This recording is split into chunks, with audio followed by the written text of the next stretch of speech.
Let's get it rolling then, bro. The 11th episode of the YN podcast, by the way. It's absolutely nuts that, 11 episodes in already. But for anyone who's listening for the very first time, bro.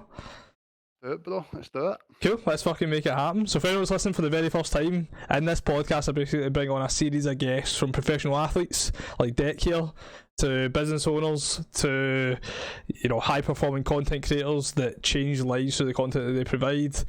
And we've got the one and only Declan Gallagher on here. Do you want to tell the troops a little bit about yourself, mate?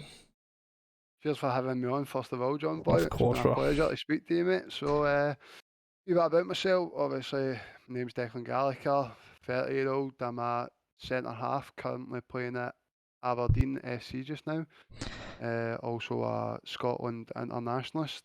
Not been in the last 2 squads, but hopefully more squads to come when I get back fit from injury. Fucking too right, mate. Absolutely too right. And I think, like, probably, I mean, we've known each other for how long now, mate? Like I was going to say 6 months there, but I think it's more than that, innit? Nah, it's been a wee while now, mate, because it was obviously probably maybe when COVID maybe just started and stuff like that. Aye. Got COD and stuff like that started happening, mate, so it's probably a bit over that. Aye, to be honest, mate, you're probably right. And for anyone that's wondering, myself and Deck met through the Call of Duty side of things, so through the stream, gaming together, that kind of stuff. I've carried Deck I don't know how many times now, mate, so it's some shift, mate. It's always some laugh at it. Always some laugh, mate. Always, mate, man, it's the way forward into the old Call of Duty, man. What a time. Keep trying to tell the missus I'm going pro, but she doesn't believe me because she sees me with 1 kill every day. I'll start the coaching sessions, mate, like I said, man. I'll get we'll start that side of the business ongoing, mate. Get some coaching session on the go and we'll be fucking flying in no time, bro. I help the big dog, man, go from Deck the medic to Deck the killer. Too right, brother, too right. So for anyone that's listening, I'm going to ask Deck a series of questions, right? Whenever the podcast goes, it goes, and there's no license to like where we're going to end up taking it. The questions are going to be varying from business related to mindset related to weird and wacky, mate, a bit of a laugh, because that's kind of like what I'm all about. That's me as an individual, taking things serious when it comes to competitiveness, and like if I'm playing at a tournament or anything like that, or if it's business related. I'm leaving that serious in business either, mate, to be honest. I'm authentic, I'm myself, mate. So some of the questions I'll be asking you, mate, it's going to bring out the best in you, man. So you up for it? Perfect, mate, let's do it. Do right, brother.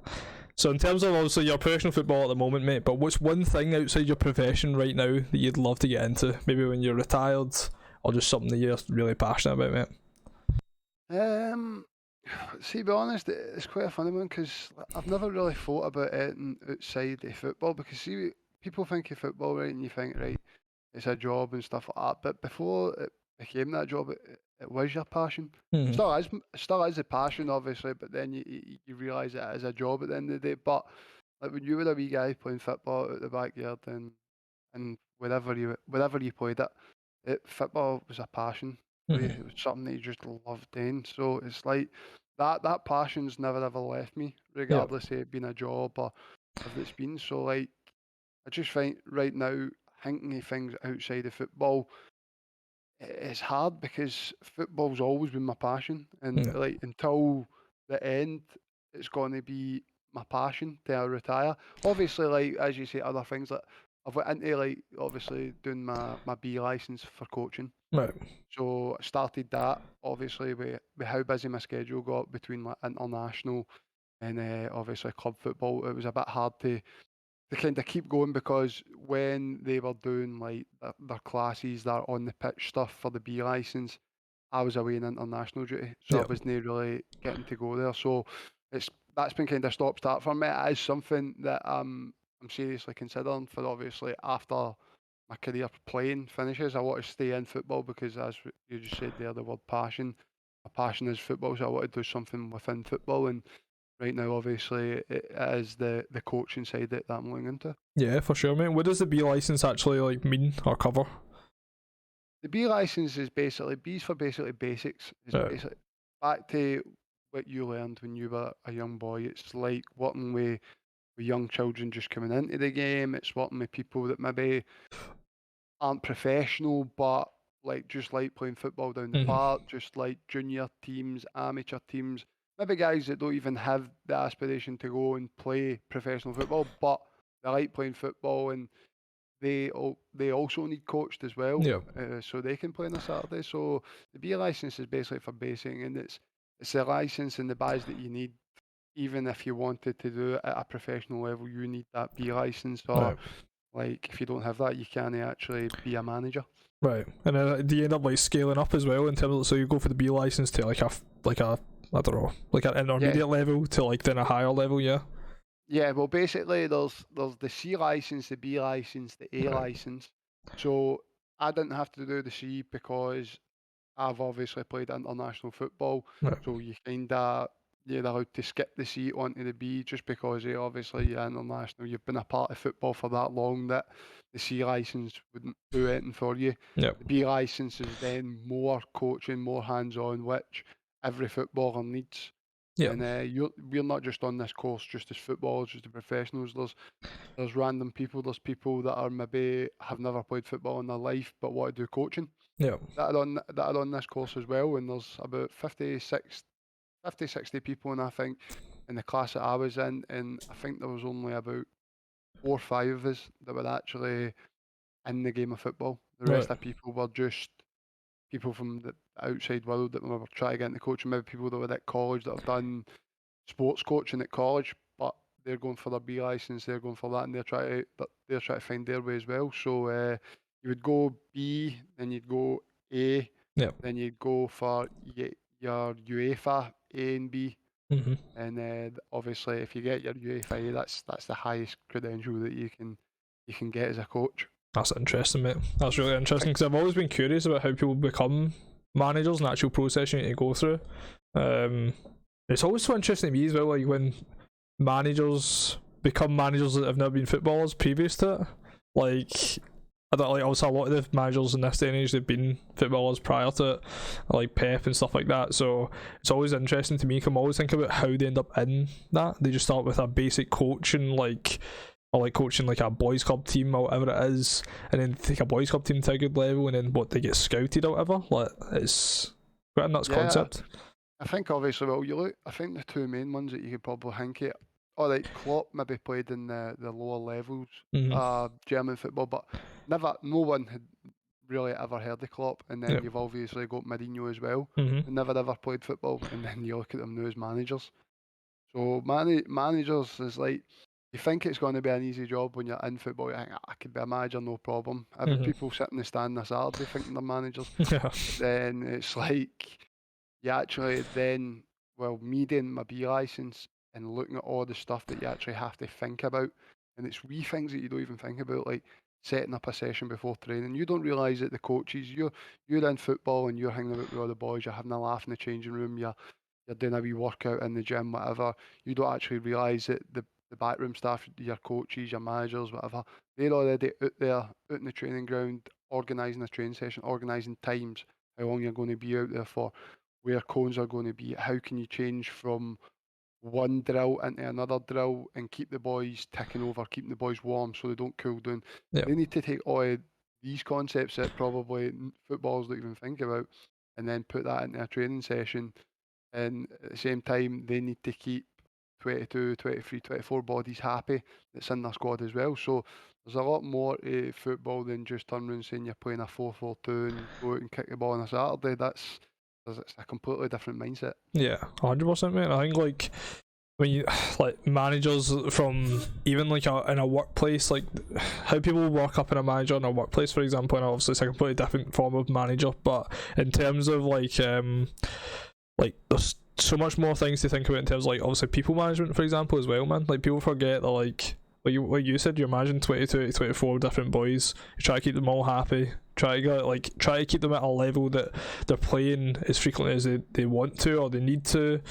There's so much different things that go into it kind of as a manager as well, and obviously from the outside looking in I only see so much, but in terms of like the managers that actually represent kind of the values that I feel like I would see from the outside or that I would have, Klopp's a perfect example of that, mate. He has a lot of empathy, a lot of kindness, and when it's nitty gritty time, like there's no hiding it. Like he seems like a phenomenal manager to watch, and like how he navigates himself up and down the sideline as well, mate. But obviously, like I said, I don't think myself as a football expert. I just watch it whenever like I have a great passion for football, so I watch it from the side. But I would never class myself as any like any sort of impact or positive impact on our club or anything like that, that's for sure. Nah, I get that, mate. And like, see, to be honest, a lot of people probably feel the exact same as you. Like, Mm-hmm. they love football, but they've never been involved in it, but they love football and they watch it aside. Like, my dad's never ever like played in football. He's played like for his local boys club team when he was a Yeah. young boy and stuff like that. Never ever been in football, and his knowledge of the game for me is absolutely spot on. Like, there's nobody else that I would go for advice on my game Mm-hmm. more than my dad. And I've worked with hundreds of managers out there. I've worked with a lot of coaches, this, that, next thing, and still to this day, one of the only people that I value their opinion comes from is my dad, like 100%, because he'll no tell any lies to me. Yeah. He'll no say things to butter me up. He'll no say things to keep me sweet. He'll also no say things to me that aren't true, like saying that I maybe had a good game when I wasn't. He will tell me blunt, straight, Mm-hmm. and this is for my own dad, like how I done, and then I know if I've done well, then he will tell me, and if I've done bad, he will tell me. Did you say he's probably your greatest influence? Definitely, yeah, Right. definitely. He's my greatest influence. Like, he never misses a game. He actually went on holiday once, and I played in a cup final for a boys club team. It wasn't even my. I played for Livingston Pro Youth. At that time, you were also allowed to still play for your boys club, Right. and I played in a final for my boys club, and he actually flew back for the game, Left. watched the game, and then flew back. I think it was Tenerife or something like that. It was in. So he's definitely been my biggest fan, and like, he's always been my biggest critic through my full career. Yeah, my biggest fan growing up, mate, was my gran. My gran used to take me to every football game that I played at, mate. Like when I was growing up, man, and like she was like my own wee manager, mate. Like when I was growing up as a kid and at my boys club teams, and then when I was 11 or 12, mate, I was at the boys club team I was at. I got scouted for Hearts. And then I went to Hearts on trial for like 6 weeks during the summer, or just prior to the summer like kicking off. And honestly, mate, see my grand's face, man. See when I got the news and all that, and she used to drive us through. So she'd drive us through to Edinburgh for Glasgow for the training twice a week, mate. And the training as well, man. That's why I tip my hats off. Like, see the pro youth level or just the professional level compared to the boys club level, the training, the intensity, everything about it, man. The drills that they were doing, like, I'll never forget it when I stepped out and the drills that were being set up. I felt like a lost puppy, mate. Didn't know what the fuck was happening. I was literally just I felt out of my depth when I was there, but obviously it's something I'd have progressed in if it moved forward, mate. But mate, my gran fucking loved it, man. She was like, she still misses it now, man. Even like when I'm 22, mate. That was like over a decade ago.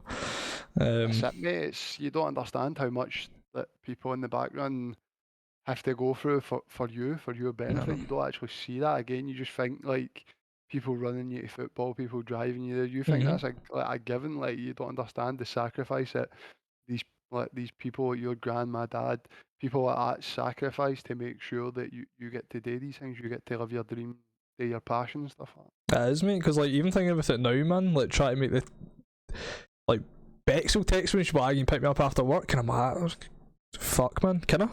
And it's only a 10-minute drive. Do you know what I mean? My gran literally used to make the time to like any away game on a Saturday or a Sunday, like no matter where it was, man, it was non-negotiable. She'd turn up, she'd have my juice and my water ready, like everything, all these little things, mate. Like you're saying that, like, all add up, All man. adds up. Aye, Does, completely, mate. All mate. adds up. It does. And she was an absolute star, mate. She loved every part. My mum used to like not really come to my football because she used to like, she hated the not the gruesome aspect of it, but like just the, I don't know, she didn't view it as dangerous. It was just like she didn't want to see me getting hurt or any sort of shit like that. Whereas my grandman, she was just like fucking every game, mate, non-negotiable. Yeah, it was dying, man. Aye, too right, mate. Love it. That's Too it, right, mate. brother. In terms of like, if we stay on the topic of football, mate, what's one attribute for one of your closest teammates at the moment that you'd love to adopt? Pace. Pace. Oh, pace. If I had pace, honestly, I reckon I'd play at Real Madrid. Honestly, and to be honest, I've always said in my career that pace is never been a big attribute that you would need in the game of football, especially as a centre half. I've never ever believed that you need a lot of pace, because I just feel like if you can read the game well and you can get into the right position before you actually need to use pace, then you're doing everything. But like, obviously, if you've got that pace, that's just it's just something that can change the full dynamic of the way you play. But again, people adapt the style of play that they have through their own attributes. So obviously, I say that, but maybe maybe I wouldn't need pace. Like maybe if I had pace, and I'd start doing things differently, and it wouldn't work out for me. So Yeah. like right now, the way my career's went, obviously, I'm happy with all my attributes. But to be honest, like if I had pace, I'd be a joke. You play a FIFA card, mate. Just an absolute piss take. I'd be an absolute FIFA card, mate. I'd be a shiny gold one. And I think that's the thing, mate. It's like, see, pace, man. Like, see, when you're growing up as well, boys club level. See, if any boy was just rapid, like it was just a get out of jail free card, man. Didn't matter if he was shite, if he was nuts. Well, if he was nuts, it was obviously it would add to it. But we used to have boys, mate. That would fucking we had this one boy that, depending on who the striker was for their team, we'd just put him at centre back. If his striker was rapid, we'd just slot him in at centre back, mate. And he wasn't a centre back, but just because he was that much a joke pace wise, we'd just slot him in, mate. Aye, it just didn't matter, mate. Listen, that's what happens at that kind of level, at boys club level. If you're tall, you could be taller than everybody, so you used to be able to run by everybody. Or if you're absolutely rapid, you could just run by everybody. And it used to work when you were young boys, 10, 11, 12 and that. But that does come to a stage where that doesn't even become an issue anymore, because everybody starts to grow, get to the same size. There is boys out there that are gifted with pace. It's a fact. But as I say, that would be a good attribute to have. Am I too bored about it? No, because I've always been a great believer in that if you can read the game, then you don't need pace. Yeah. But at the end of the day, it is an attribute that can help you massively. Aye, and the thing is, like, not every centre back's fucking rapid either. And you see some of the best centre backs in the world, mate, that also read the game like you're saying, mate. Outside of pace, but what's one teammate you'd love to? Actually, part of the question is a mental aspect as well. So doesn't it mental or physical? So, like, what's a one mental attribute you'd love to pick up from maybe one of your teammates at the moment? A mental attribute. I think I'd just like to be maybe just as calm as what people are. Like before games, I work myself up quite a lot before games. I don't know why. It's something that I've always had. Always had a wee nervousness about myself. Like I used to be when I was at Celtic. I used to be sick before every game. Oft. It wouldn't matter what game it was, and it was literally just before going out for kick off. It was like in the toilet, go up, back out into the line, and walk out for the game as if nothing had even happened. Oft, man. And it wasn't because of like, and it was just pure like nerves, just wanting to do good, and like because you don't realise that this is even at that age groups under 16, 17, 19, reserves, whatever. It's like, this is you trying to make a career for yourself. Yeah. Trying to do something for the rest of your life as a job. So like I don't know if I maybe let that play in my head sometimes too much, but I would like to maybe have a wee bit of calmness that a lot of people have, that I wasn't sitting there panicked, because when I'm on the field, it goes. Everything goes. It's like that's it. I'm in a zone then after that. But in that changing room, I'd like to just have that wee bit of calmness where I was more relaxed, more chilled out before the game. Yeah. I mean, it makes perfect sense, mate. And I think if you're like, it's not like throwing up before every game and stuff like that. That's something that, I mean, it's like, even try to think about like that for the impact. And I understand like with the way you're coming from in terms of like how much it means to you, and it's so clear to why you made it.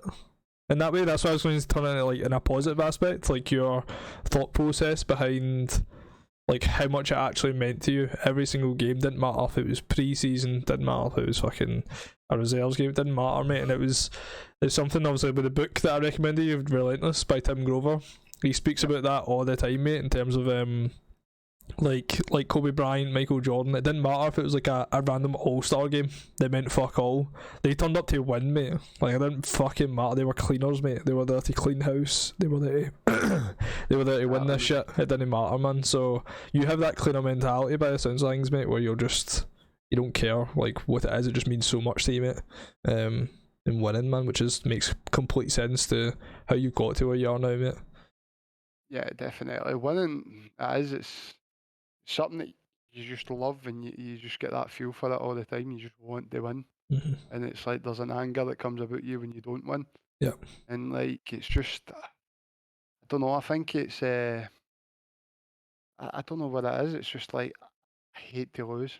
It doesn't matter if it's anything in this world, if it's even a wee daft like game of pool with your mates or anything like that, like any games, like even playing Call of Duty, Yeah. like I hate losing. The anger that I get for like maybe somebody shooting you and killing you or something like that, it's like so angry. And then that's how like I'm like I text yourself and I maybe text other boys and like, oh, what's yourself, what's the best guns, how do Yeah. you get better at aiming, how do you get better at this? Just because you like I just hate getting beat at things. Like, and I've always had that. I've always had that. It doesn't matter what it was. It doesn't matter what game it was, whether it be football, whether it be playing like tag outside with your pals and stuff like that. You want to win, and that's it. It's a winning mentality, and it's something that kind of have to have, I think, to succeed in life these days. Yeah, a winner's mentality, mate, 100%, man.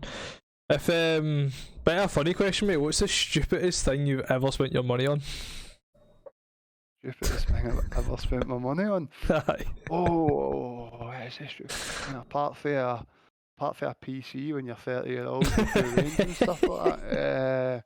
Nah, God, stupidest thing I've ever spent my money on. I've never actually thought about that, to be fair. Do you want me to get your insight into some of the answers we've had so far? Give me a few things that people have said at that. So Boise said his car. Boise was like he bought a Range, I think it was, or something like that, and he was like it had problems and it just done his fucking boxing, mate, and he was just sitting there looking at it one day and thought, what the fuck am I doing, man? Like, why have I bought that? Nah, I wouldn't say my car. I think I've done alright with cars. I've built myself up for cars. I've built like for a Fiat Punto to an Astra to a wee 1 Series and things like that. So I think I've done no bad with my cars and stuff. I wouldn't say that. Purchases, man. Dwayne Holmes, he said like designer clothes. Like just sometimes when he was growing up he would buy he had this one incident where he walked into a clothes shop and he just bought this designer t-shirt, and it was literally just a black t-shirt with just the logo on it, and he walked out and it was like 250 or whatever it was, I can't remember the exact number, maybe 500 odd, and he just opened it after he like got out of the shop and he thought, what the fuck am I doing, man? Like, why the fuck have I bought that? Like, it's just a black t-shirt with a logo on it, like, and I've spent that much on it, and he wanted to return it and he was like, fuck it, I'll just take it as a lesson. But honestly, I can't even. Do you know what? I've never really been too bad for my money. Like, in a sense, I always used to ask permission to do it. I actually still do that now. Still ask for permission to do things like for my missus and stuff like that. Like, I'll go to buy something and then I'll buy it to my missus. Should I buy this, or like what do you think? Have we got enough to do that? Like, when we bills now, like, are we good now? And she's like, you're fine. Like, go buy what you want now. And I'm like, no, but seriously, like, if we buy this and it's just sitting there thinking to myself. I think like stupid things like I used to buy like Game Boys and stuff like that. I used to buy, like, say we were going on holiday, I'd go buy a Game Boy and I'd buy like Pokemon and stuff like that for it. And I'm talking about this isn't at an age where you hang out as a wee boy man buying that. This is talking about this an age where literally gone on holiday with my missus and stuff like that. And I'm buying Game Boys and stuff. I've got a child sitting beside me and I'm playing Pokemon on the plane and stuff like that. And then my missus like, why would you buy something? Like, you'll never use it. I go, no, I'll use it all the time. And then literally go on holiday and then you never see it again. I'm quite bad for doing things like that, like buying like technology or something to keep me like happy for a while, or something that somebody else has got that I think, oh, that looks brilliant, and then I get it and like I never ever use it. Aye, no, I completely understand, mate. That's like stupid purchases, but it's not really purely expensive, but it's just stupid purchases like Game Boys and like Nintendo DS's, and I've got all the wee kind of game consoles, and honestly, I use them about twice and then they never get seen again. And it drives my missus insane. I had no idea you're a big Pokemon fan. Oh, mate, Pokemon is a joke, mate, honestly. honestly, mate, absolute joke, man. I would actually watch the films and stuff like that now if I had the chance. Aye, mate, 100%. I think the I never really, I watched it. I watched some of it growing up, but then what really caught my eye was when Pokemon Go came, I think, mate. And I was walking like 12 kilometers a day. I'd walk, mate, hatching eggs and all that, and like just doing madness. Used to sit there with the game on, and it wasn't even playing it at night, but it was because I had one of the wee Pokemon in like one of the wee like animal shelter things to get its levels up. I'd leave it on all night. Come back, man, it's level 100 and stuff. I'm like, what a guy I've got now. So I mean, I loved it, honestly. I used to buzz off it, man. That was fucking I had a big collection of Pokemon cards when I was in school and stuff like that. It was crazy. I used to when I think about cards and stuff like that, man, like my dad used to go to the bars, mate, and he'd buy me fake cards, and he'd tell me they were real. Your Chinese named ones and stuff like that. I was like, oh, these are new ones. These are new, you know, like. Literally, mate. I remember one time he came back, man. He had this full pack of it. Like, I used to play Yu-Gi-Oh, like Yu-Gi-Oh cards when I was growing up. And Yu-Gi-Oh, mate, he had like a full-on like this mad fat pack, and I was like, holy shit, how the fuck did you get them from? He was like, oh, don't worry, man, I got a pal that sorted jute and all this kind of stuff. And I took him into school the next day, mate, and I was gassed because it was like all the best cards that I ever needed, and I thought, this is too good to be true. To them, and tried to trade them, and straight away, man, every cunt in school was like, they're fake as fuck, and I was like, there's no way they're fake, they're no fake, no way. Getting called out on your fake Pokemon cards and that, man. Got into it. Oh, it's fucking brutal, mate. But I used to love collecting like the match attacks, and then I had the wee football heads. Like I had them as well, and then I had, what was the other thing, man, that I used to do? Like see the sticky collections for like the Premiership and the Premier League. So you stick them in, I don't know what the binders and that kind of stuff. And I remember, mate, I'll never forget, man, I went to the corner shop, mate, and we had my dad, just for whatever reason, mate, just bought me a full on like box rather than a pack. He was like, bought me a box, mate. I remember coming back, man, sitting in the living room thinking, holy shit, I've got all these packets to open my whole. It was like FIFA, mate, like FIFA all over, man. Opening packs, aye. It was fucking different level. There was always phases in school, man, where different kind of things would come out, man, and I just used to love all that kind of stuff, man, just going through the phases, as you said, like football cards, or you'd sit there and you'd be like, got it, need it, got it, and then you're just sitting there like, man, you're sitting trying to trade people 9,000 cards just to get one guy and stuff like that. It's mental. It was like the 100 club. It's mental what you used to do, man, as a wee boy and lassie and stuff like that. Aye, 100%, mate. Even though my obsession was carried on into when I had a child and stuff, I wanted to play Pokemon on a plane, but either or, man, you know what I mean? Whatever makes you happy, mate. That's what it's all about. Man, I used to play the trying what the fuck it was called, mate. I don't know if it was called the GameCube. Was it the GameCube? Aye, GameCube, aye. Aye, mate, I remember, I think that was the first Pokemon game I played. I remembered like moving around, like fighting battles and all that, and I was sitting there like fucking like 6 or 7 years old, mate, like playing this, thinking how nuts it was, mate. Like I was like mind blown, man. Class, mate. It's class. Anybody tells you they didn't like it, they're lying to you. I'm sure my mom didn't like it, mate, to be honest, when we were growing up. Mom used to curfew me, mate, with like COD and stuff like that when I was growing up, man. But then like when I started making money from it, she was like, can't curfew anymore. Aye. Good on you. You just go and do your thing, mate. Because it was when I was like 14, like 13, 14, I started like going to events and stuff like that down south, and once I had like for my 14th birthday, I think it was, my present was like mum paying for a hotel for me to go down and play at a tournament and stuff like that. And that was when everything kind of started to change, because I was like playing for money. Then I play, like, come home and I play at GB tournaments and get paid from that. I remember I got my first check through the door, man. My mum was like, what's that? And I was like, I think it's a check. And the check said on it, it was something, the pittance, mate, it was like $100 or something.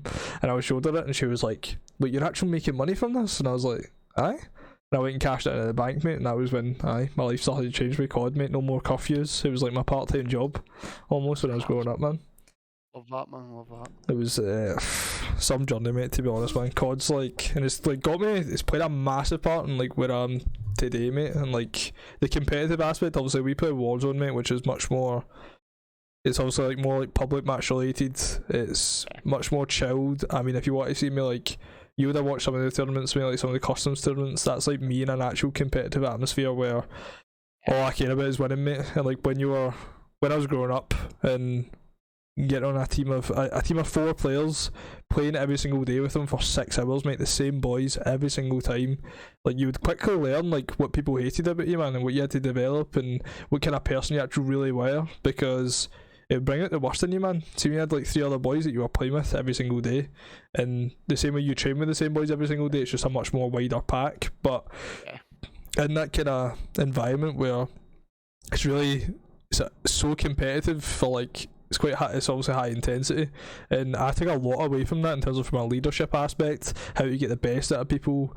And like most of the time when I look back at it, mate, like empathy and kindness was what actually got me the best results in terms of bringing out the best in individuals. And I think that's something that I've translated into business now, where I don't have that whole like blue collar, like shirt and tie looking professional. Like I turn up to meetings in a hoodie and some joggies, mate, and like if I'm lucky I'll stick on jeans, mate, but like very rarely do I actually, like, I just know what aligns with me, and it, like what I wear and how I dress, and if I have tattoos or like any of that sort of shit, like judging me by like what I wear means fuck all, innit? Like literally, mate, literally means nothing, mate. I could turn up a pink suit and it means nothing. I'm pretty much the same, mate. Like most of the boys that tell you in football, like, and you could even see paper articles now. A lot of people come out and they'll get A to Z's and stuff. And one of the questions in it will be like, "Who's the worst dressed in the changing room?" Yeah. And the boys will always say the same answer. The boys will always say me. The reason for it, but is because not because of the way I dress is horrendous or anything like that. It's just because all I wear is like Be Inspired tracksuits. Like Be Inspired were sending me out like £500 parcels like twice every month. They obviously like advertise their stuff on my social media and stuff like that. So they were just sending me out clothes, and it's just like tracksuits, like the one that I'm wearing now and stuff like that's Be Inspired, and it's just like comfy joggers and that, and like every day boys will actually say right now, like they've never ever seen me come into football with anything else but a Be Inspired tracksuit, and I'm just thinking to myself, like, I've got that much to be honest, like I don't see the point in getting dressed up. It's not a fashion contest that we're in. We're getting in there to train and play football. So like, I don't see any need to go in dressed up, jeans and that, as if I was going on a night out. Like, I'm getting into training. I walk into the training ground. I take all my clothes off. I put my training gear on, and I'll only see my clothes until I'm finished and I'm leaving the building. No. So like, why do I need to then like dress up in the morning? Instead, where I could have an extra hour in my bed, I'd need to get up, iron all my clothes, do this, that. Oh, I will literally roll out of bed in the morning, get myself washed, wash the face and that, put the clothes on, and get myself out the door and get myself out of train. Yeah. That's it, man. That's key, mate. No point in wasting time on things that are so unnecessary. Aye. Who would you say arguably is the worst dressed apart from yourself in Aberdeen? You'd absolutely hit Scott Brown, mate. Scott Brown, mate. And the best it is, it's not because he's got horrendous gear, anything like that. It's just the fact that he wears jeans and a t-shirt every single day. Like just a plain t-shirt, like a plain bloody green t-shirt, plain white t-shirt, plain whatever t-shirt. It'll just be like that, and he'll come in with the same pair of jeans on and stuff like that. It's just like, he's so unbothered, it's unbelievable. But again, that's a guy that's mentality's been at the top level for so long. Yeah. It just shows you, man. It's like, I think sometimes football has changed a wee bit in the sense of younger boys are more worried about what motor they drive and what clothes they're coming in wearing, whether their t-shirt says Balenciaga, Armani, this, that, next thing, and they actually do it when they're coming in working hard and stuff like that. And I think like a generation of football is more about how they're looking on social media than how they're actually like performing, man. It's mental. It's like maintaining an image and all that kind of shit, mate. It's nuts. And the thing is, that's kind of part of the game as well, you know, like making an image for yourself, like, because a lot of people get things in this world now through like social media and stuff like that. Do you know what I mean? So you can't blame people for expressing themselves on social media, because it's like, it's how a lot of people do business now. It's how a lot of people do everything now. The world just evolves on social media. So to turn around and say, "Oh, you shouldn't be doing this and that on social media," it's hard, because that's how the world's kind of getting run now. Aye, it's nuts, man. It takes like control into it, and people always think about like even like brand deals and stuff like that. Also, why when some of the boys will dress up and how people managing their social medias, and like even when I spoke to when I first played COD with Andy Halliday, I was speaking to him about social media, and he was like, "Mate, as soon as I joined Rangers, I deleted all my socials, like every social, just deleted it and just got at it because I knew." He just knew the shite he would get in it, and I think that's one thing as well, man. Whenever one of the first questions I asked Wayne when he came on the podcast in the first episode, mate, was like, how do you deal with the shit that is like that happens on social media? And everyone always has the same answer, mate, and it's just never go on it. It's always the same, man. It's easier said than done at times, because obviously, like, when it's good, you love reading about yourself. Right. See, when people never ever admit this to you, right? But see, if you're doing good, you love seeing people telling you you're doing good. You love to see the world praise you. You love everything good. See, when it's gone bad, you don't like seeing all the bad stuff. So, like, I see a lot of. Don't get me wrong, people abuse social media. Yeah. Like, these days, it's absolutely horrendous, right? There's having your point of view, and then there's people out there that come out and are calling football players shite and this and that, and they're the worst player I've ever seen. This is guys that probably couldn't run 2 yards of themselves. People hiding behind computer screens that have never played football before. People that pay £20 on a Saturday to watch the team play. You maybe have a bad game, not intentionally, because no football player intentionally tries to have a bad game. Yeah. You have a bad game, and then you've got people slaughtering you. And then if you ever confront them, it's like, oh, you shouldn't be doing it, you're banging out order, you're like that. Well, wait a minute here, what gives you the right to come and slaughter me? Oh, but we pay your money to come watch you. You don't pay your money to come and leave the game and say we're shite or this or that. You pay your money to come in, and you come in to watch for entertainment. Yeah. Now, if you don't get that entertainment, blah blah, and I understand people have got frustrations, and I don't mind people voicing their opinion and stuff like that. But see, when you're calling somebody shite at football and stuff like that, Yeah. that's just like, you've never played football in your life. You can't say that. You can't say somebody is shit at football when that person would absolutely destroy you at football. Do you Yeah. know what I mean?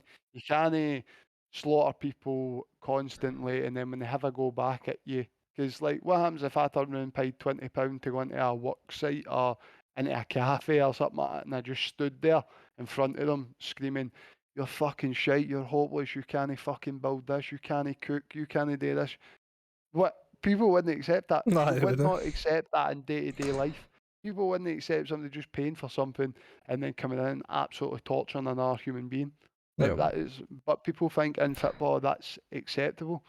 They Yeah. think that they should be allowed to go on social media and absolutely destroy them and stuff like that. Yeah. No, it's pathetic. And see, to me, see, social media, it's like, it's got too much power now, and Mhm. it is very, very annoying. I know it's got power in a good sense, it's also got power in a bad sense. Yeah, of course, mate. I think the thing is as well, man. I think the more I've thought about it, some of the podcasts I've watched, some of like some of the most innovative and smartest individuals that I've come across, it is true that sadly social media itself, the actual the drivers like Twitter and Facebook and all that sort of thing, yes, they can clamp down on it, but the actual main problem is just the people that are on it, mate. Like the actual people, and all it does is enhance the possibility for people to voice their opinions and to speak to people like a piece of shit, mate. And it blows my mind because, I mean, a lot of the talk is obviously like, it is like social media itself bridges that problem, but in reality, man, it's just the people, mate. People are just fucked, man. Like, it's nuts. The world we live in right now, people are, it's gone overboard. I'm now seeing things that people are injecting people in nightclubs. Oh, mate, don't. It's And fucked. it's like, the world the now that we live in is crazy. Like, the amount of people that you're seeing, it's like, there's like kids getting abducted for schools and drugs everywhere, and it's mental, man. People getting injected in nightclubs. It's crazy. The world we live in right now is a scary, scary place. And don't get me wrong, as we were saying there about social media and stuff like that. Like, social media is good in the sense of, like, well, think of the times where you see somebody maybe who's went missing or something like Aye, that, 100%. and Yeah. you see the world of social media backing everybody, like, can you find this person? And it spreads around the world so fast that there's a good chance that you might find this person. Or you see that somebody's sick, like a bad illness, and maybe people in the world can't afford to give these people treatment, but then you see people in the world gathering round, Yeah. putting into a Just Giving page, and it's helping people. Social media helps people so much that there's too many people now that hide behind like profiles that aren't even theirs and like Yeah. abuse people. And I think that's where it goes wrong, because 9 times out of 10 you will only see an actual profile. You will only see a natural guy coming out and slaughtering somebody. It'll be behind a profile that's not actually them. No. It's It's no their name and stuff like that. Do you know what I mean? it's nuts, mate. And I think I mean, there's a few things that could get put into play to help sort that, mate. But in reality, man, it's the people that's the problem. Like you said, man. Like if like for me now, my social medias, man, I mainly use Instagram and Twitter. That's pretty much the only two, and I only use and LinkedIn as well for the business orientated. But on Twitter, see anyone that I follow that is negative, they instantly get muted, mate. Anyone that everything on my feed, like, because that's one thing as well. I try and stay as internal as possible. We spoke about before, and I started to hold myself as accountable as possible in terms of what I can control. And I can't control what people say, but I can control what I see. So it's negative, just straight on mute. And if I want to take them off mute, I will at some point. But mainly my feeds are purely positive. On Instagram, it's all influencers that are, like Stephen Bartlett, for example, who's a phenomenal business owner that has a phenomenal mindset of positivity, mate. So people like that. I have like business growth. I have everything is business and positivity on all my pages. Twitter's probably the only exception because of the gaming side of things, but anything negative, instantly muted, mate, because I want to control as much as I can, and even if you don't feel like you're actually taking it in, your subconscious mind is actually absorbing it, mate. And it can leave an imprint, man, for sure, mate. So, I try. My social medias now, man, are very positive, mate, to be on. But it's so easy to find a fucking negative or terrible post, mate, because as much as you try and nullify it as much as possible, always something will crop up, or a trend will come into play, or a hashtag, or something mental, mate. Like Exactly, that. mate. That and the shit with the nightclub. In case anyone's curious, what Declan's speaking about, the injecting of the within nightclubs. Basically, girls are being more whenever people are in clubs and stuff like that, people would spike drinks and people would do all sorts of mad shit, and there's a lot of precautions in place now that stop that from happening as such. Or maybe, I don't know, people think it's not working or whatever, and guys have actually started injecting females with whatever the fuck the drug is to make them pass out or something along those lines. It's the most bonkers shit ever, mate.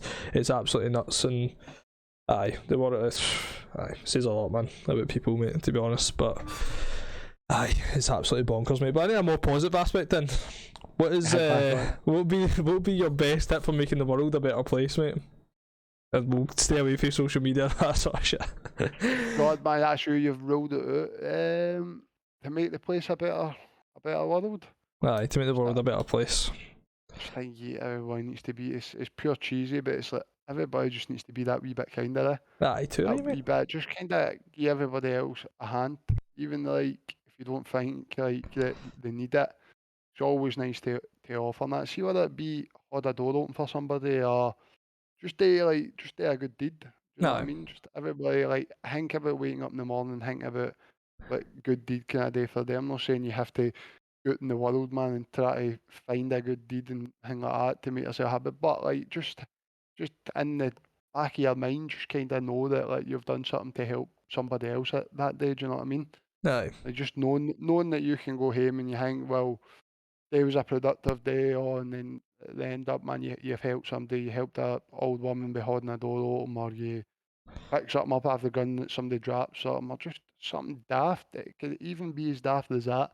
It's something that will make somebody else think, oh, I can do that for somebody. Then like it eventually grows, and that, as we say about like things that happen, that like positivity can spread, negativity can spread. So if you start doing more like good deeds and stuff like that, it will spread.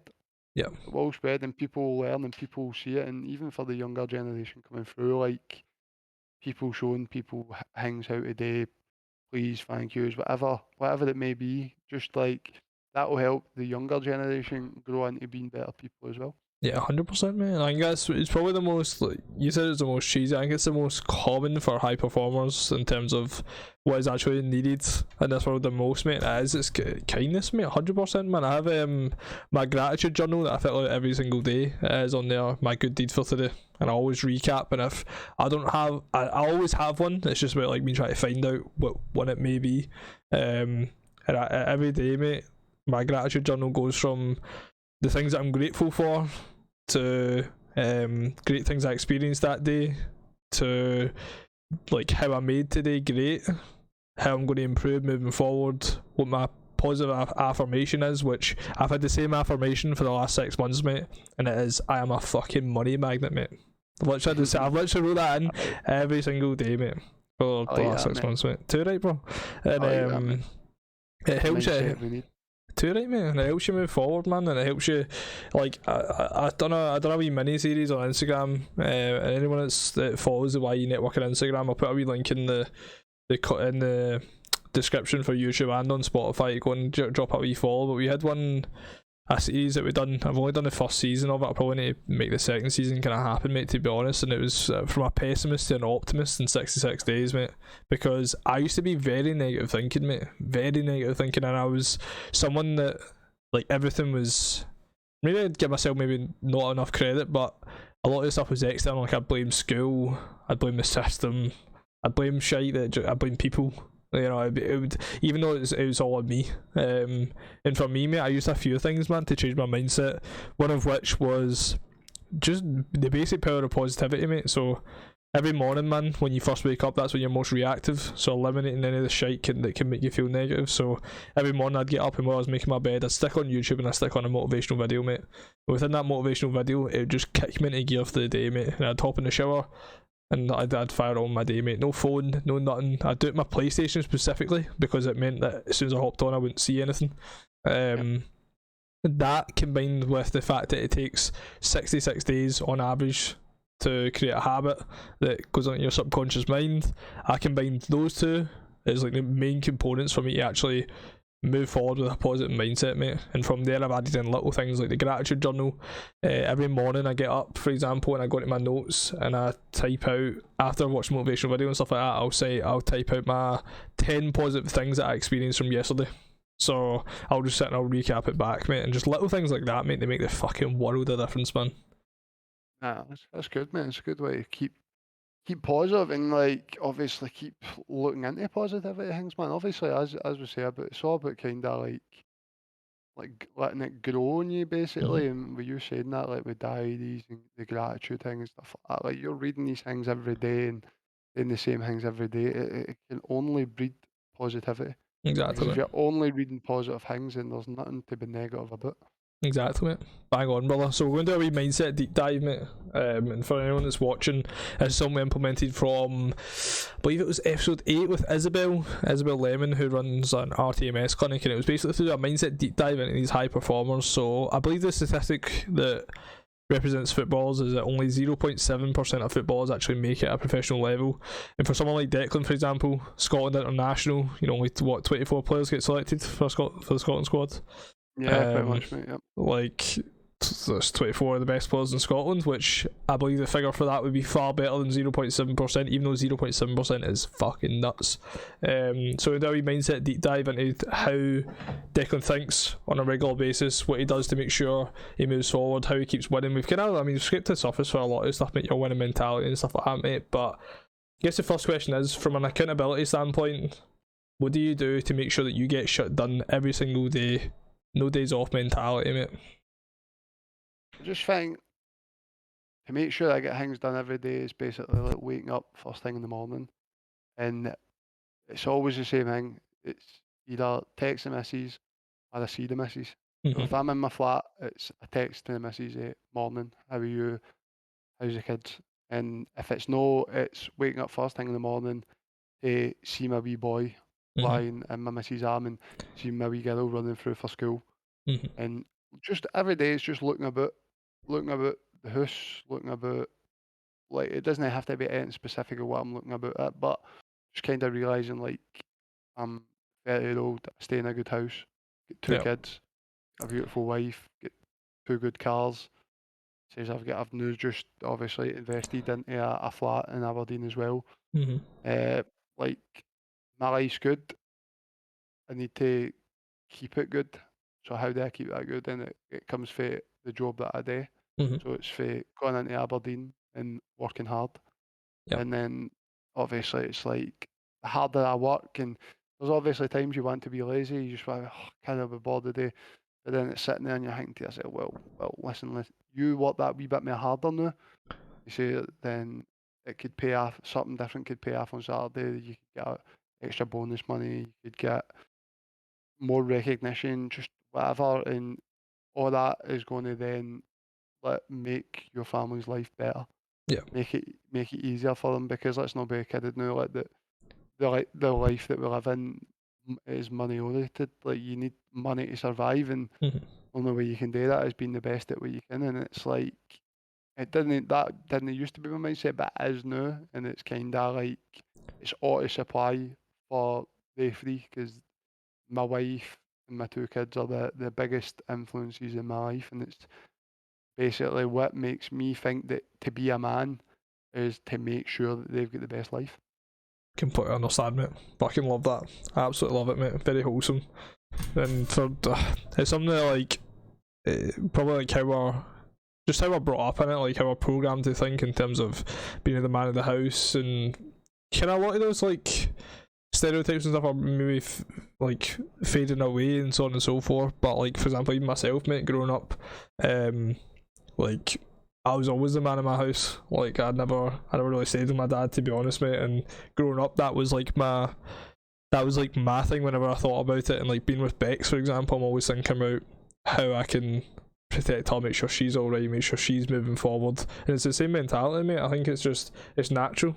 I think it is natural. And I think if we were to do research into back to when hunter-gatherer times, mate, thousands of years ago, you know, something that's probably installed within us as men to, you know, to protect the family we've got and to make sure we're constantly moving forward. And in this day and age, it's a monetary aspect, man. The survival mentality comes from making sure that you're, you know, putting enough money on the table to survive. And that survive, then when you start to do something you're passionate about, mate, that surviving mentality turns into a thriving mentality. And it's like doing it every single day, loving your life, loving your family, loving what you're doing, helps you just constantly move forward, and you go from just surviving all the time to thriving, mate. And from there, man, life becomes so fucking easy, mate. Like, because you're so clear on what you want to do, man. Definitely, mate. And to be fair, as you said there, like that came from like my dad, and the way my dad is, like he was always the same. Like, make sure that you look after your family. Nothing else matters but your family. And it's like, seeing the way that he even knew, like I can go out for a meal with my wife, my two kids, my mum, my dad, sister, whoever. It doesn't matter who's there. Doesn't matter how many people's there. Doesn't matter anything. I can go out for a meal with my dad, and if I even think about pulling my wallet out, even though I do, I'll pull my wallet every time and try to pay. He will literally argue with me to the death that nah, you're no paying. And then every time I always say to him, because like my missus always says to me, why do you never offer to pay? And I say, what's the point? It's like I'll turn into an argument, and I'm not going to argue with him and stuff like that.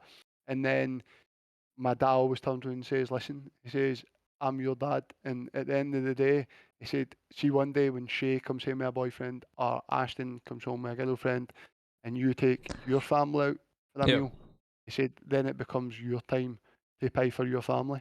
Yeah. You'll pay for their girlfriends, boyfriends, you'll pay for their children when they're, he says, that'll be your job, that's your family. He said, you're my family, I do all this, this is what I do. And that mindset, like honestly, just even when like he was opening up his own businesses and stuff like that, and he used to say that, he said, I gave myself life goals at the age of 40. I want to own my own Rolex, I want to have my own car, I want to have my house paid off, this, that, next thing. And honestly, his goals in life, he has completed. Yeah. He's actually completed by the age of 40. This was when they tell me he was like on his 40th day he was going past. Obviously, he's 52 now, and he's leading a great life.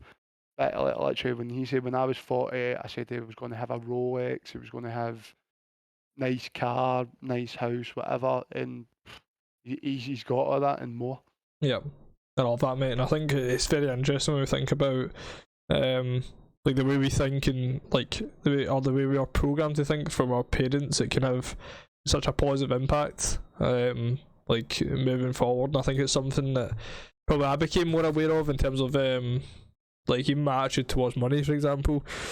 And I've spoken about it on multiple other podcast episodes as well. Is like your money mindset kind of as a whole, and like your attitude towards money until you become aware of it. It's just what your parents think of it and how to like reshape that and realize that you can control exactly how your attitude is towards money and how you want to think. And for me, when I studied accountancy at university, seeing businesses thriving, like I've been able to translate that to my personal life, and to see how I could manage my own expenses and to make sure that I was managing my own money no matter how much I made. And reading Secrets of the Millionaire Mind by T. Harvey Eker, he explained all of that to me in terms of verbal programming, why we think the way we do, how it's from past experiences, past people, family, mums, dads. And I realised very quickly, mate, that it was so fucking true, man. And everything you spoke about there in terms of like everything you've learned from your dad, fortunate for yourself, bro, it's all in a very positive manner because your dad sounds absolutely fucking bang on, mate. Yeah, he is, mate, he is that. For sure, brother. One of the second questions in the mindset deep dive, mate, is what habits do you have every single day that you could never replace? Habits they have. Well, one habit I have every day is always like if I'm in the house, that is, or with them, I'll always kiss my wife and my two kids every day. Yeah. I'll always get a kiss like before I leave the house, and they'll always get a love you. Yeah. Because you just don't know what's round the corner. Anything could happen. Anything could happen in this world, man, and like, you might not even be here the next day. Yeah. So wake up every morning and make sure they know that love them, kiss them. It doesn't even matter if I'm arguing with my missus or anything like that. If I'm in a bad mood, it's always they'll always get a kiss, always get a love you, and they always need to know that's the case. So that habit will always be there, no matter what. That my family knows that I love them, regardless of whatever happens. Yeah. No, I love that, mate. I love that, man. I think it's aye, like I used to have a close mate that he had a similar habit, but it was just at night time. So like before he'd go to like with his mum in general, no matter like who was staying, who was his gaff, it was because like when you're growing up, man, some things can come across like just the way we're brought up, embarrassing or whatever it may be, when you're a kid. And no matter what, man, every single night he would always just shout in the room like "love you, good night." And I remember I was sitting there one day and he just kind of looked at me after he said it, and I didn't have anything to say, mate, because it's an incredibly positive thing to say, and there was no. And it was almost like he felt like he had to explain himself, and he was like, I always need to do it. It's always an absolute necessity, and that's what made me think of there when you were speaking about that, mate. Very wholesome, brother. It is. It's just something that like it's something so simple, but something that just it starts everything off positive. Like if your family know that you love them and stuff like that, then it's the most positive thing that you can have. Do you know what I mean? If your little girl and your little boy know that you're leaving that house and that they're loved and that they'll go into school, and my little girl is the most like kind-hearted little girl I've ever seen in my life. Like she will do anything and make sure everybody is a part of everything. And like sometimes I don't even realize like how good like she actually is, because sometimes when she comes in, I'm just thinking, my God, you're too much, you're too hyper, you're too this, you're too that. But literally, like I read what our teachers say coming like home from school and stuff like that. Like, she's the most kind-hearted little girl. Like, she'll make sure this person's alright and that. And then my wife gets like voice messages for her pals after a birthday party, or she looked after that girl that's maybe 2 year old, 3 year old, and my wee girl's like 6. So instead of my wee girl maybe running about like crazy with all the other like 6 year olds and that, she's making sure that a wee 3 year old is playing and having a good time as well. And she's only 6. Like she's only 6. She shouldn't even understand this 99, but she does, and it's like it's amazing to see. That's amazing, mate. For that to be like your daughter, mate, think about that. Like that's just that's phenomenal, mate. What do you think she'll be when she grows up? Well, she's already said to me that she either wants to be a teacher or a vet. Right. No, I would love her to be a vet. She's unbelievable. Like my mum and dad have got 2 dogs. Her mum's got a dog. Her brother's got a dog. Her sister's got a dog. And honestly, I've never seen a girl at 6 just. She walks in like her brother just got a new puppy. It's a wee sausage dog, and honestly, she just walked in for a birthday party First time she walked out of this dog, picked it up, sat on the couch, lay back. The dog literally just cuddled into her and she just sat there clapping her. Like during the birthday party and stuff like that. I'm just like, this kid will just heart of absolute gold, man. I love that, mate. Absolutely. I love wee sausage dogs as well, man. I think they're just so Oh, funny, mate. honestly, They're dino. this wee thing's a tiny man, it's a wee pup, man. It's a cracker, man. But she's just so good. It doesn't matter what kind of dog it is. Like, it doesn't matter if it's big dog, small dog, anything. Like, she might be shy for the first couple of seconds if it's a bigger dog, but other than that, she's fearless when it comes to animals. Aye, no, fucking, I love that, mate. How did you become one of the best centre backs in Scotland, mate? It'll still be debatable to most people whether I was one of the best at it, but to me, I've always had that mentality that I Yeah. was, even when I was playing 2 leagues below the top league in Scotland and a league below the top league in Scotland, I always believed to myself that I was one of the best in Scotland. Yeah. It didn't matter. People always put that to bring you down. Aye. I could turn around and say right now, like, I've had 9 caps for my country. I've finished third in the league before with Motherwell. I've got my move to like one of the biggest clubs outside the old firm in Scotland. And you'll still get people out there. Like, I was a part of a team that went to the Euros with Scotland, and there's still going to be people out there that will always try to bring, you're not a good player, you're not a good player, you're not a good player. Yeah. Like, but my mentality is that I'm the best. Doesn't matter if you play for Celtic and Rangers, I'm better than you. Yeah. Doesn't matter. Just means you got a break. You got a break, well done. But I'll get a break. So Yeah. like I'm not worried. I'm always the best, and it's just having that kind of mentality that you feel like you're always the best and that you can do. But even when people try to bring you down, nah, I'm the best. I can do it. Yeah. Doesn't matter. Doesn't matter what you say to me. Like, I'm still the best. Like, as I said, like there with like if I had pace, I'd be playing for Real Madrid and stuff like that. Like right now, I believe I could play for Real Madrid with foot pace. Yeah. And people laugh at me. But there was actually a video on social media when I was at Motherwell. It was right after COVID, and we were just going back into training pods, and they were videoing us all coming back in. And I was like, I'm back. I know I should be at Real Madrid right now, but I'm back. Don't worry. I've always had that mentality that I can do that. Yeah. And it's never ever once changing. Like people, oh no, you couldn't, no, you couldn't. And I said, look, why could I know? Yeah. And they say, oh, you're no good enough. How am I no good enough? I've just played in the same team as guys like Andy Robertson, who Yeah. plays for Liverpool and played in Champions. I've played in the same team as him. Yeah. We've done the same things in the game and stuff like that. Like, so why can I not do that? Exactly. Of course I can. I've played against top players. I played against Mitrovic that's down in England and who's scoring goals for fun in the Championship. Never scored against me. Yeah. So played against Vidra that's played in the Premier League for Czech Republic. Never scored against me. Yeah. So it's like why can I not go do all the things that all these other people have done?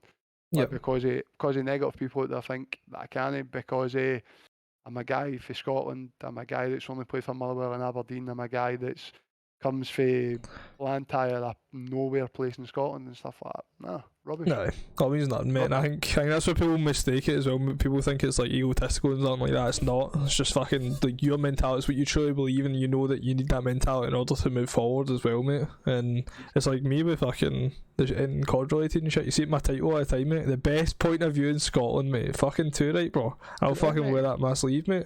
Any day. Exactly, mate. Too many people are too negative and like they don't believe in themselves. So what they want to do is they want to bring you down to their level. Mm-hmm. So when you turn around and say you're the best, and they turn around and go high in the ball and they try to laugh, and then they say like you're nowhere near the best. This guy's better than you. That guy's better than you. No. That's your opinion of it. I'm telling you now, it's no that. That's not the case. So if you don't like it, then that's fair. You don't need to take my opinion on it. But I'm telling you now, like, that's my mindset. I'm better than them. Yeah. And like people love you or hate you. Yeah. It's either or. But at the end of the day, these people aren't going to be in your life forever. Like everybody's trying to get to the same kind of goal. In fact, what you want to be at the top of the level, you want to be everywhere. And at the end of the day, it's like you have to push yourself to get there. Don't worry about if people are talking behind your back or if you're starting to feel awkward because you think there's people talking about you because they think you're big headed. You think it's no big headedness. It's just you need to have a belief in yourself that you can do this kind of stuff. And like people shouldn't try to bring you down for that. Like they might not agree with you. Don't agree with me. I'm not turning around and saying that you're a bad player or you're this or that. But don't come for me calling me a bad player when I'm trying to bring myself up, because that's what I'm trying to do. All I'm trying to do is big myself up. So people shouldn't then try to bring you down. Just worry No. about yourself. You Yeah. worry about yourself, and I'll worry about myself, and then everything's good. Yeah. Couldn't agree more, brother. Couldn't agree more, mate. And I think like one of the last questions in the mindset deep dive, mate, is it when I mean like probably what age, but like when did it click for you that you could become like one of the best players in Scotland and get the national team and stuff like that?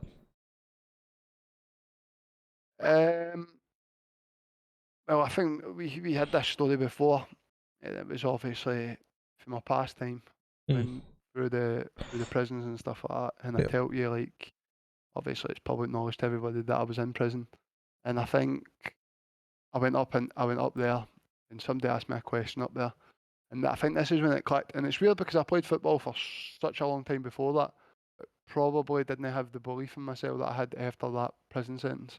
Mm-hmm.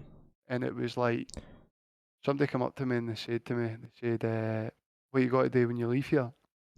I said, I'll go back and play football. And they went like, what do you mean, like junior level, amateur level? And I said, no, I'll play professional. They were like, oh, you'll not be able to make it back there and stuff like that. Like people will only touch you, people will only hang in this, that. Next thing I said, well, people that know me will. I Yeah. says, and all I need is a chance. Mm-hmm. And I think then obviously like thanks to Livingston and stuff like that I got my chance back in professional football, and like I think then that's when my mindset was I was switched on. I Yeah. was like proper deep inside it at this point. Like there was nobody that could hold me back at that stage, because I felt if I can go through a place where I never expected my life to be, if I can get through that, then football should be a piece of cake. Yeah. Because there's nothing in football that should be able to that should scare you. Aye, 100%, mate. The only thing that can really scare you in this world is yourself and what you let yourself own. You know what I mean? What you let yourself want to believe. Like if you start believing that you're not a good player, you can't do it, then you're defeating yourself and you're just like pointless. It's Yeah. pointless for that. If you're going to defeat yourself, then what's the point? Because nobody else in the world. There is good. In fact, I need to review that, because there is good people in the world that will try to help you. Because I've had a lot of them Mm-hmm. in the game of football as well that will try to help you. Yeah. But has to come for you. Aye. If you don't believe it in yourself, then there's nobody else out there that can take you to that level. It starts with you, innit? It starts with yourself. Yeah. It starts there, and then from then people can help you move forward. But if you don't believe in yourself, mate, it doesn't matter how many people are in your corner, mate. Exactly, mate. Exactly. And as I said, you're your most worst enemy. Mm-hmm. So like you need to defeat yourself first. And to be fair, that not many people will ever in my job will go through the situation that I went in. That situation took me to the very bottom. Yeah. To rock bottom in my life. I missed so much. I literally missed the first year of my daughter's life. I missed her starting to crawl, missed her starting to walk. I missed so much that then I had to make up.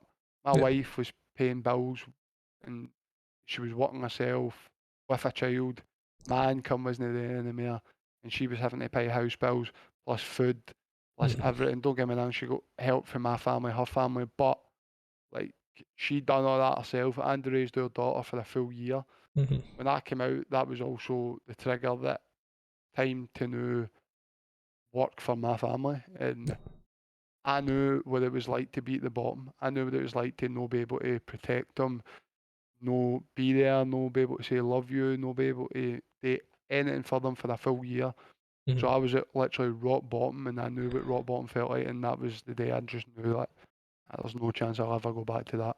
Too right, brother. It makes you it'll make you untouchable, mate. Like you said, like if you can power through, mate, something like that, everything else in life becomes fucking easy peasy, mate. Like you were saying, man. Like when it comes to like a football aspect, and I think even like I think about it quite regularly, mate, in terms of even the most ridiculous shit, mate. Like we had Kaizen Kyle came on, who's a young lad that used to be in the military and stuff like that, and he was speaking about shit like, well, like, you know, 7 days he'd be out on a course or a trip or whatever it may be, and every day, bro, he was getting no more than 1 to 2 hours sleep, and for the other 20 to 22 hours he was travelling, intense physical exercise, putting himself through fucking the craziest of shit, bro, that if someone turned around to me and said, right, John, tomorrow you're going to go 2 hours sleep and you're going to be fucking walking or running constantly for 22 hours, I'd laugh, mate.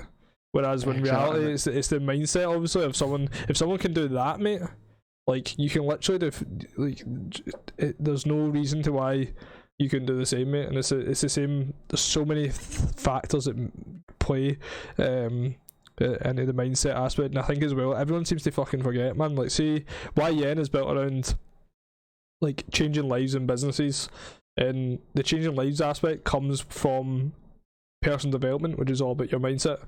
And people forget, man, that within business, like, or within anything, business, sport, anything that you want to do, mate, like, even if you work for somebody, it doesn't matter. The top pillar, or the main pillar, the strongest pillar, the foundations is always your mindset, mate. If your mindset is short, you just can't move forward, man. You can't move forward. It's the first thing you should be working on, putting your time into. And it's as well, man, you could turn around and say to somebody, if you had 10 grand right now, mate, what would you do with it? And most people will speak about how the things they're going to buy, you know, maybe something like an investment they'll make, you know, maybe they'll put a deposit on a house, whatever it may be. Nobody will ever think about investing in themselves, mate. And maybe it's because they don't know where to invest it or what to do. Obviously, that's why YM was created in the first place. But even simple things like books, mate, courses. I recently went on a Thrive course, it's called, which was to cure my... I don't know if I spoke about this on stream before, or on it. I think I spoke about it on stream, maybe not on a podcast. I think it was maybe with Isabel, actually. That I have a phobia called emetophobia, and it's the fear of being sick. And when you were speaking about with football, before every game, being sick before you go out and play, I know for a fact when I was growing up, I couldn't have done that. And if that was making me do that, then I probably wouldn't have continued to play football. And for me, like, you know myself, mate, I'm the most rational, clear-headed, logical individual. We sit and speak about football. We speak about all sorts in it, and keeping a clear mind and making sure that you're always moving forward. And the only thing that would ever go the opposite way was with sickness, mate. If someone was sick, mate, if my sister was sick, mate, I'd go and stay at Rebecca's house for 2 weeks, mate. I'd derail everything, mate. And my whole life would just go on hold for like 2 weeks, mate, because the thought of me catching anything, being sick, it was too much for me, mate. So I went on a Thrive course, because emetophobia was classed as an eating disorder on like NHS and stuff like that. It was never actually treatable, or like they'd recommend like therapy and stuff like that. And I came across the Thrive program, which allowed me to, literally just the whole point of it is to get you from to 100% thriving, like what I was speaking before with surviving and thriving. Get you to 100% thriving, and part of that, mate, like, my mentality outside of anything sickness related is unfucking stoppable, mate. It's completely bulletproof. Whereas with sickness, all of that goes out the window, mate, and I could never understand why. And going through that course, mate, it helped me understand why I thought the way that I did, and now I'm overcoming that phobia. And it's, people don't realise, mate, that you can fucking, there's so much shit out there, man, that you can invest money in. And people as well think, oh, like, money comes to you, like I say every affirmation, bro, I'm a fucking money magnet, so no matter how much money I put out, I'm always going to get more money back. It doesn't matter. And if it's constantly investing in me as well, it's going to be coming back to me in tenfold, bro, 20-fold, 30-fold. It doesn't matter, mate. And it's nuts, bro. It's nuts, mate. Too right, bro. Too right, mate. And I think, like, that's been a fucking banging episode, brother. But to round it off, mate, what can the troops expect from yourself moving forward, mate? What's next for Big Declan Gallagher? What's next? First of all, get myself back fit. Get myself back fit for this hamstring injury. Get myself back into the team. Yep. And then for there, mate, it's just progression again. The sky's the limit, bro. That's it, mate. Getting back to the top again, mate. Getting back in the national team. Getting back in the starting 11. Just keep pushing, mate. Yep. 30-year-old, mate. Got a lot of years left in these legs, mate. So it's all about pushing to keep going. Keep trying to get to that top, mate. Know what I mean? Keep trying to date for the fame, mate. Make sure I keep looking after them, and then I know that if it comes to the end, then I've gave it everything, then I know I'll be able to end my football career on the high. Absolutely, brother. I fucking love that, mate. Thank you so much for coming on, bro. You're some man. Much appreciated, bro, mate. Man, it's my pleasure. Love that, bro. And thank you anyone that's out there listening. If you haven't already, drop a wee like, follow if you're on Spotify, subscribe if you're on YouTube, and have a blessed day, guys.